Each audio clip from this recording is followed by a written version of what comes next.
Bien-aimés du Seigneur, bonjour et bienvenue à notre rendez-vous quotidien consacré à la méditation de la parole de Dieu. Aujourd'hui, c'est le 10 décembre 2020. Faites bien de vous connecter sur cette chaîne pour boire la parole de Dieu. L'Esprit Saint nous éclaire comme il a couvert Marie, comme il a inspiré Jean-Baptiste depuis le sang d'Élisabeth, sa mère, la cousine de Marie. Installez-vous bien. L'évangile aujourd'hui est aussi court. Matthieu 11, versets 11 à 15, où la figure de Jean-Baptiste nous est présentée de manière particulière. Jean-Baptiste est un grand saint de l'Avent. Il occupe une place plus importante dans l'Avent que dans toute autre saison de l'année liturgique.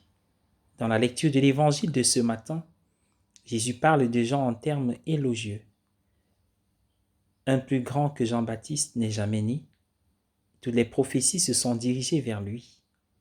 Il est le prophète Élie, dont le retour était attendu avant la venue du Messie. Pourtant, dans cette même lecture de l'Évangile, Jésus fait l'extraordinaire déclaration que le moindre, le plus petit dans le royaume des cieux est plus grand que Jean-Baptiste. Jean a annoncé la venue de Jésus, mais il a été mis à mort avant que Jésus ne soit mis à mort. Il n'a pas vécu pour voir la mort et la résurrection de Jésus, la venue du Saint-Esprit, la naissance de l'Église. Dans cette mesure, nous sommes tous plus bénis que Jean-Baptiste ne l'était. Nous avons goûté au bon fruit de la mort et de la résurrection de Jésus et de la venue du Saint-Esprit. Nous faisons tous partie de l'Église, ce qui, malgré toutes les faiblesses de l'Église, les faiblesses des membres de l'Église, dirions-nous, demeure un merveilleux privilège. Nous sommes plus grands que Jean, non pas parce que nous avons fait plus que lui ne l'a fait, mais parce que nous avons été plus grandement bénis. La grâce nous élève. Prions ce matin pour que nous puissions prendre plus que jamais conscience des acquis, des bienfaits reçus de la part du Seigneur, mais que nous vivons souvent sans pouvoir en tenir compte. Que nous puissions généreusement répondre à ce que nous avons reçu. Comme Jésus l'a dit, vous avez reçu gratuitement, donnez gratuitement.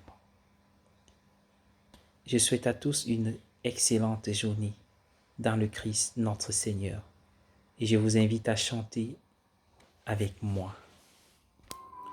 Nous rendre espoir et nous sauver, vous êtes notre vie.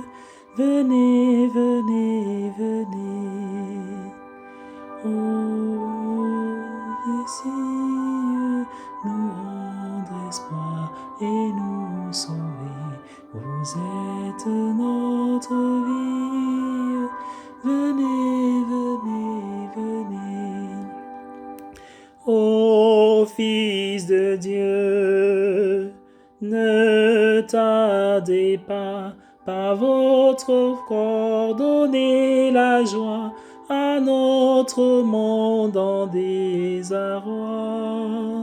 Redites-nous encore de quel amour vous nous aimez, tant d'hommes vous ignorent.